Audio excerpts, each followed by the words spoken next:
Hello my dear students, कैसे हैं आप सभी लोग। I hope you all are doing great. मैं अंकिता, आपकी English educator, and welcome to my channel and welcome to our English crash course series. आज हम इस क्रैश कोर्स सीरीज में एक और कदम आगे बढ़ेंगे और शुरू करेंगे हमारा पोएट्री सेगमेंट। और जो सबसे पहली पोएट्री है वो है the frog and the Nightingale. जल्दी से हम इस पोएम को समझ लेते हैं, लेकिन उससे पहले आपको इस वीडियो को लाइक कर देना है, ज्यादा से ज्यादा शेयर कर देना है, और अगर अभी तक मेरे चैनल को सब्सक्राइब नहीं किया है तो इसे भी सब्सक्राइब कर लेना है, राइट। तो चलिए स्टार्ट करते हैं हम हमारी poem the frog and the Nightingale. आगे बढ़ते हैं और देखते हैं पोएटिक डिवाइसेस। भैया, पोएटिक डिवाइसेस क्या होती हैं? पोएटिक डिवाइसेस बेसिकली वो तरीका होता है जिससे यूज करके कोई भी इंसान, चाहे राइटर हो, स्पीकर हो, या कोई भी ऑर्डिनरी इंसान हो, आप, मैं, अपनी बात को और भी गहरा, बड़ा और जबरदस्त इम्पैक्टफुल मीनिंग देते हैं। ठीक है, इसीलिए पोएटिक डिवाइसेस का इस्तेमाल किया जाता है। जैसे मूवीज में कई बार डायलॉग होते हैं, तो कुछ डायलॉग्स ऐसे होते हैं ना जो आप पर एक छाप छोड़ जाते हैं। फॉर एग्जाम्पल, एक सनी देओल का डायलॉग है दामिनी मूवी में। तो डायलॉग मैं बाद में बताऊंगी, पहले ये सुनो कि मान लो सनी देओल बोलता कि देख, तूने अगर ज्यादा बदतमीजी करी ना तो मैं तुझे थप्पड़ मारूंगा और जान से मार डालूंगा। ऐसे भी कह सकता था, आपको भी मीनिंग समझ में आ जाता। लेकिन यहाँ पर हमारे सनी देओल ने क्या कहा, ये 2.5 किलो का हाथ जब किसी पे पड़ता है ना तो आदमी उठता नहीं, उठ जाता है। I mean the just look at the way it's been presented, है ना। तो ये जो डायलॉग डिलीवरी भी है और जिस तरीके से प्रेजेंटेशन है इस चीज की, ये एक तरीके की पोएटिक डिवाइस ही है। हम कह सकते हैं एग्जैजरेशन है कि भाई 2.5 किलो का हाथ, अब किसने तोला है कि 2.5 किलो का है, या 250 किलो का किसी ने तोला तो है नहीं। और थप्पड़ मारूंगा तो मर ही जाएगा वो एकदम ही। तो एक एग्जैजरेशन है और समझाने की कोशिश की थी, मेरे से पंगा मतलब मैं ना मार डालूंगा। ठीक है, पोएटिक डिवाइस इसी तरह होती है। एक और एग्जांपल देती हूँ कि एक जैसे ये गाना है MS धोनी मूवी का, उसमें है कि कौन तुझे यूं प्यार करेगा जैसे मैं करती हूँ। तो उसके अंदर एक लाइन है कि जिस दिन तुझको ना देखूं पागल पागल फिरती हूँ। सो डज इट मीन कि आज मैंने तुम्हें देखा नहीं और मैं तो बस पागल हो गई और अब पागल खाने में भर्ती करा दो? Does it mean that? No. What does that mean कि जिस दिन मैं तुम्हें नहीं देखती हूँ, मैं तुम्हें मिस करती हूँ। I do miss you. कि भाई आज बात नहीं हुई, आज तुम्हें देखा नहीं, काश हम मिल पाते, पता नहीं अगली बार कब मिलना होगा। Isn't it? तो इसे ही पोएटिक डिवाइस कहते हैं। जब आप अपनी बात को और भी ज्यादा इम्पैक्टफुली कहते हैं तो पोएटिक डिवाइस का इस्तेमाल करते हैं। और ये कुछ पोएटिक डिवाइसेस हैं जो इस पोम में इस्तेमाल हुई है। इनका हम वन बाय वन अब समझते हैं। सबसे पहले ऑलिट्रेशन। ऑलिट्रेशन में यहाँ मैंने जितने बताए, इसके अलावा भी और बहुत सारे ऑलिट्रेशन इस पोम में यूज हुए। एज आई टोल्ड यू, बहुत लेंथी पोम है। तो ऑलिट्रेशन क्या होता है हम वो समझते हैं पहले। ऑलिट्रेशन बेसिकली होता है, हम जब एक सेंटेंस देखते हैं, उस एक सेंटेंस के अंदर हर वर्ड को पहले देखिए। जैसे एग्जांपल देखो यहाँ पे, क्लैरी क्लोज्ड हर क्लटर्ड क्लोथ्स क्लोजेट। कितने वर्ड्स हो गए? 6 वर्ड्स है। हर वर्ड का पहला लेटर देखो, ठीक है, और उस लेटर का साउंड क्या है वो देखो। जैसे इन 6 वर्ड्स में फर्स्ट वर्ड के पहले लेटर का साउंड क्या है? क्ल। दूसरे का क्ल, तीसरे का ह, चौथे का क्ल, पांचवे का भी क्ल, और सातवें का छठे का भी क्ल। तो क्ल एक ऐसा साउंड है जो रिपीट हो रहा है थ्रू आउट। तो यही हो गया ऑलिट्रेशन। हमें सिर्फ पहले लेटर का जो साउंड होता है उसे ही देखना होता है, और जब वो सेम साउंड रिपीट हो रहा हो अगर, तो वो ऑलिट्रेशन हो जाता है। यहाँ देखो ऑलिट्रेशन पोएट्री में कहा है, नाउ द नाइटिंगेल, न साउंड रिपीट हो रहा है। ही बिगेन ह साउंड रिपीट हो रहा है। स्कार्फ एंड सैश, स साउंड रिपीट हो रहा है, and so on. Tongue twisters भी ऑलिट्रेशन का बहुत ही बढ़िया एग्जाम्पल होते हैं। जैसे सी शेल्स, सी शेल्स, ठीक है, she sales, sea shells. Oh my God, मैं ही अटक गई टंग ट्विस्टर में। लेकिन जो टंग ट्विस्टर्स होते हैं ना, मैक्सिमम, सारे नहीं, मैक्सिमम टंग ट्विस्टर्स ऑलिट्रेशन का एग्जाम्पल होते हैं। अगर मैं हिंदी का बताऊं तो ऊंट ऊंचा, ऊंट की पीठ ऊंची, ऊंची पूंछ ऊंट की। तो ऊ जो साउंड है बार बार वो रिपीट हो रहा है। तो ऊ लेटर नहीं, ऊ का जो साउंड है ऊ, वो रिपीट हो रहा है। लेटर का फर्स्ट, वर्ड का फर्स्ट लेटर है और उसका साउंड बार बार रिपीट हो रहा है। It means it is what? An alliteration. ठीक है, next is onomatopoeia. Onomatopoeia basically क्या होता है? जैसे टिकटॉक टिकटॉक है। अब ये टिकटॉक टिकटॉक क्या है? घड़ी की जो टिक टिक होती है उसे ही टिकटॉक कहते हैं। टिकटॉक अपने आप में कोई शब्द नहीं है, it is not a word. TikTok इस साउंड को बताने के लिए शब्द बनाया गया है।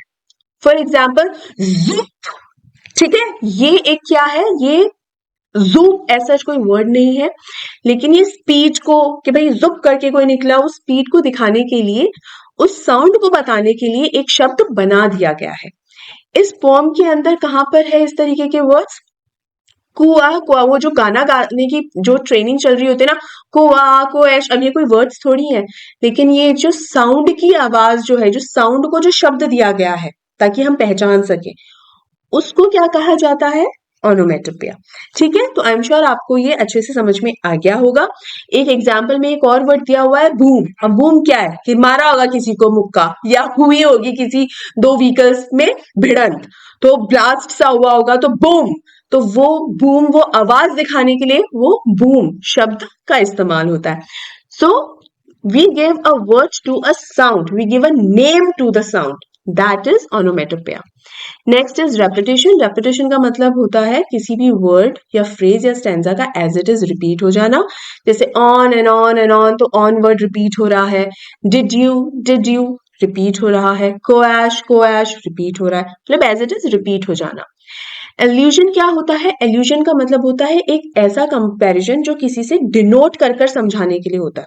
फॉर एग्जाम्पल, अगर मैं कहूं अरे यार तुमने उसे देखा क्या, उस इंसान को? भाई उसकी हाइट तो एकदम कुतुब मीनार जैसी थी।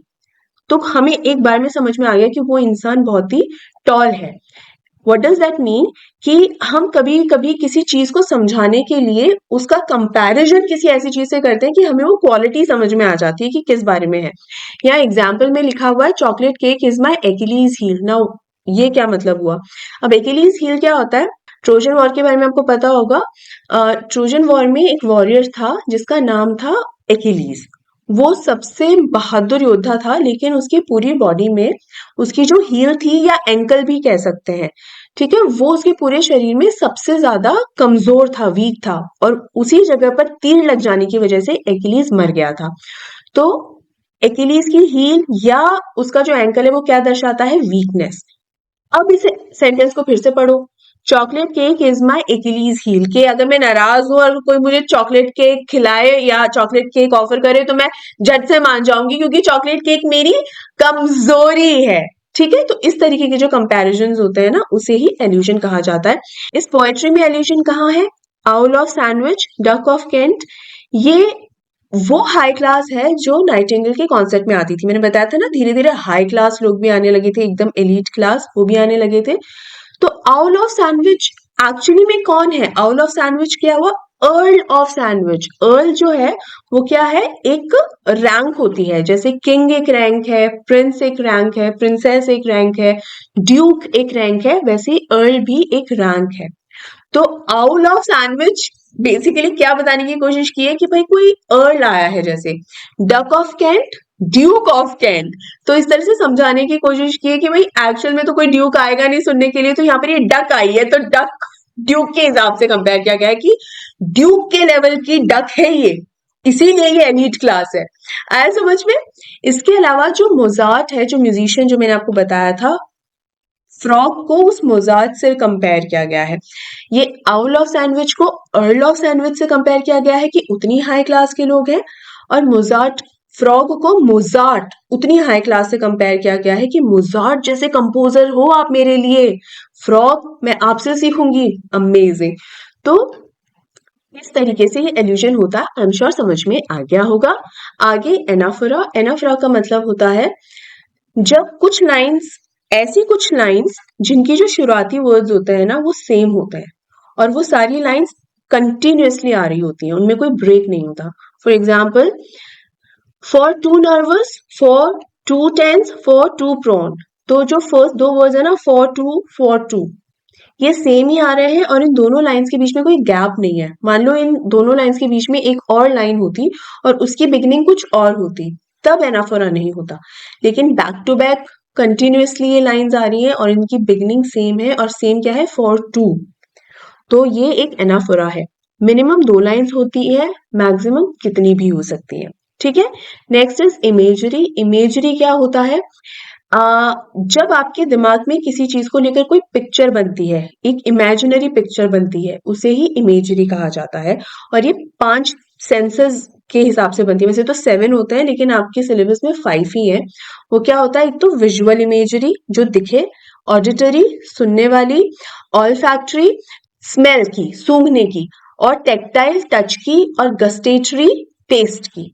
तो एक एग्जाम्पल मैं देती हूँ, खैर वैसे तो यहाँ पर भी है, लेकिन एग्जाम्पल और देती हूँ मैं, कि अगर मैं चोकोलावा मॉल्टन केक के बारे में बात करूँ, ठीक है, तो मैं अगर बोलूँ कि कल मैंने चोकोलावा मॉल्टन केक खाया और वो एकदम गरम गरम आया, इतना खूबसूरत, और जैसे ही मैंने नाइफ ली, जैसे ही उसे काटा, तो उसमें से चॉकलेट बहती हुई एकदम निकली, और फिर मैंने उसे चम्मच में भर के और मस्त खाया।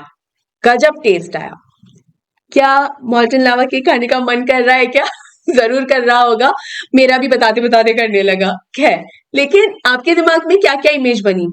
एक तो ये कि वो कैसा दिख रहा होगा, हर स्टेज पे कैसा दिख रहा होगा, वो लावा पिघलता हुआ कैसा लग रहा होगा, है ना? तो वो चीज दिखने में कैसी लग रही होगी, तो ये विजुअल इमेजरी, क्योंकि आपकी इमेजिनेशन में ही है। उसके बाद एकदम गर्मा गर्म वो केक आया था, तो उसकी स्मेल, उसकी महक भी आ रही होगी। तो स्मेल वाली क्या है? ऑल्फैक्टरी। तो एक्चुअल में महक थोड़ी आ रही है, लेकिन आप इमेजिन करने लग गए, यार चॉकलेट एकदम गर्मा गर्म चॉकलेट, क्या बढ़िया महक आती होगी उसकी। और उसके अलावा बाद में जब मैंने उसको चम्मच भर के मस्त खाया, तो टेस्ट वाला, तो गस्टेटरी, तो गस्टेटरी इमेजिनेशन। तो कोई चीज जब आप टेस्ट का इमेजिनेशन होने लग जाता है, या दिखने में कोई चीज कैसी है वो इमेजिनेशन होने लग जाता है, so that is imagery. Understood? ये पूरी की पूरी फॉर्म जो है एक तरीके से विजुअल और ऑरल या ऑडिटरी इमेजरी से भरी हुई है।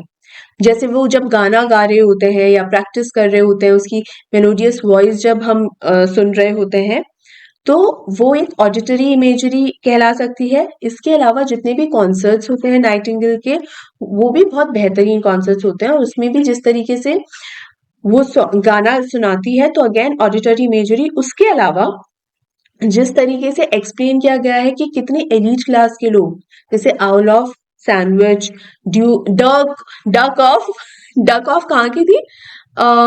देखिए हम पीछे, डक ऑफ केंट। तो डक ऑफ केंट जो थे, इस पूरी हाई क्लास और इस पूरे कॉन्सर्ट की ऑडियंस को जब एक्सप्लेन किया जा रहा था, तो वो इतनी हाई क्लास ऑडियंस बैठी हुई कैसी लग रही होगी, तो वो विजुअल इमेजरी है। सो ये है इमेजरी, ठीक है। और ये हाई क्लास लोग जब आपस में बात कर रहे होते हैं, तो कितने सोफिस्टिकेटेडली बात कर रहे हैं, उसे विजुअल इमेजरी कहा जाएगा, ठीक है। अब कहते हैं ट्रांसफर्ड एपिथेट। एपिथेट क्या होता है बेसिकली? जैसे मान लो मेरी बात करते हैं, मेरा नाम क्या है? अंकिता। मान लो मेरे घर में मेरा नाम है अंकी, लेट्स से अंकी, या अंकु, लेट्स से अंकु, है ना। और मेरे फ्रेंड्स जो हैं वो मुझे अंकी कहते हैं, ठीक है। और कुछ और लोग हैं जो मुझे एनी कहते हैं। अब चाहे अंकिता कहो, अंकु कहो, एंकी कहो, एनी कहो, कुछ भी कहो, हूं तो मैं ही ना। मतलब अलग अलग नामों से मुझे ही बुलाया जा रहा है।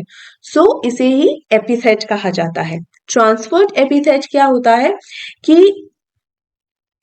ऐसे अलग अलग वर्ड्स को इस्तेमाल करके कुछ और समझाने की कोशिश की जा रही है। मतलब ये जो मीनिंग है, एपिथेट का मीनिंग है, उसे जब ट्रांसफर किया जा रहा हो। एपिथेट का अपने आप में ही मीनिंग जो होता है ना, वो मीनिंग ही होता है। एपिथेट का जो मतलब होता है, उसका मतलब ही मीनिंग होता है।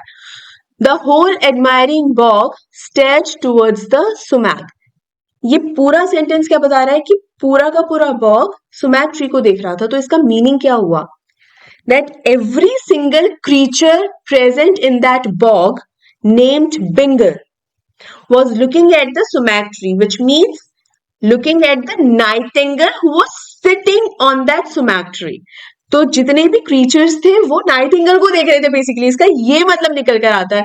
तो ये जो मीनिंग है वो किस तरह से ट्रांसफर हो रहा है कि बॉग से वो मीनिंग ट्रांसफर हो रहा है क्रीचर्स की तरफ, और सुमैक ट्री से ही मीनिंग ट्रांसफर हो रहा है नाइटिंगल की तरफ, कि एक्चुअल में तो नाइटिंगल को ही देख रहे हैं ना, ठीक है। Next is antithesis. एंटीथीसिस क्या होता है? जब दो ऑपोजिट आइडियाज के बारे में बात की जाती है। फिर से ध्यान दीजिए, दो ऑपोजिट आइडियाज के बारे में, वर्ड्स नहीं।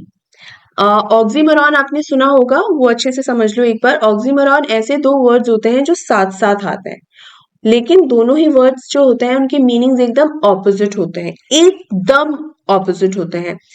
लेकिन जब वो ऑपोजिट वर्ड्स एकदम साथ आते हैं ना, मतलब उनके बीच में और कोई वर्ड नहीं होता है, दोनों साथ ही होता है, या दो से ज्यादा वर्ड्स अभी अगर आएंगे तो भी वो साथ ही होंगे, लेकिन ऑपोजिट होने चाहिए सारे के सारे वर्ड्स।